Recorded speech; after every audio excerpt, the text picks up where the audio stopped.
Hello everyone, welcome back to the channel.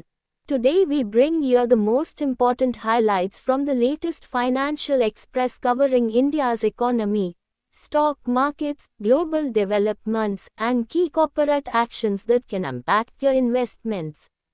Let's get started. Segment 1 India Growth or Economy 0:20 1:20 Voiceover. India's GDP is pegged to grow at a strong 7.4% in FY26, showing resilience despite global uncertainties.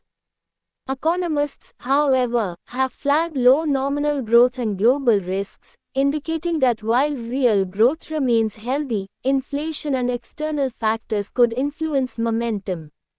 The government is also planning a 5,000 crore rupees push for the auto parts sector, aimed at boosting manufacturing, exports, and employment. This is a big positive for auto ancillary companies and MSMEs linked to the auto supply chain. Another major development: the house listing exercise for the census will begin between April and September, setting the stage for the long-awaited population census. Segment 2 Markets or Currency 1:20 2:10 Voiceover. The Indian rupee recently rose by 29 paise to 89.89 against the dollar, supported by RBI intervention.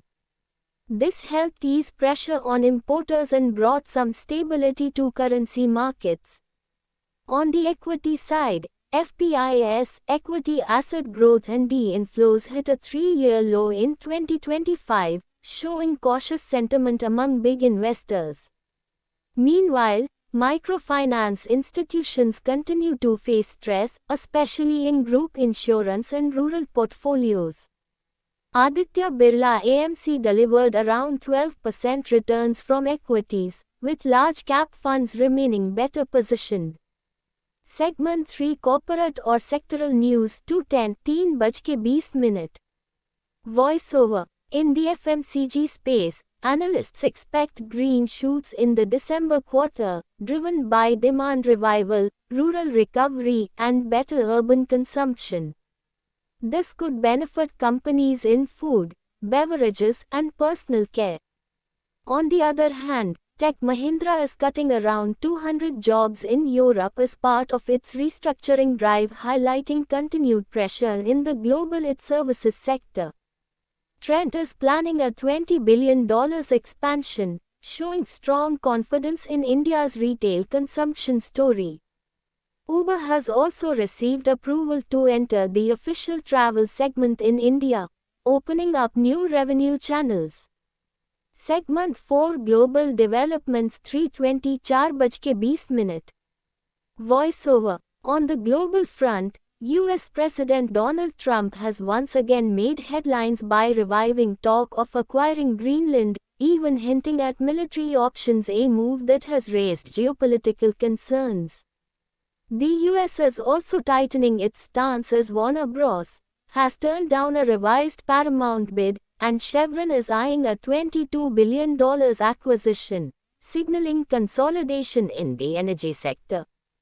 Meanwhile, Venezuela's oil is unlikely to reach American majors easily, due to sanctions and political hurdles keeping global oil markets on edge.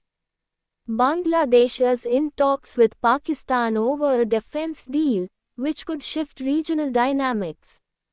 Segment 5 IPOs, Deals or Capital Markets 4:20 5:10 Voiceover. The IPO market continues to remain active, with experts saying bigger is better, as large issues attract more institutional confidence.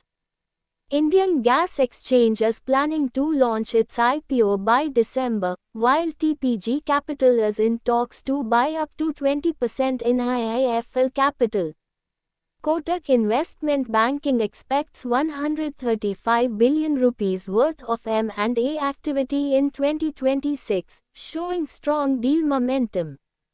Segment 6 Key Takeaways for Investors 5:10 5:50 Voiceover. So what does all this mean for you as an investor?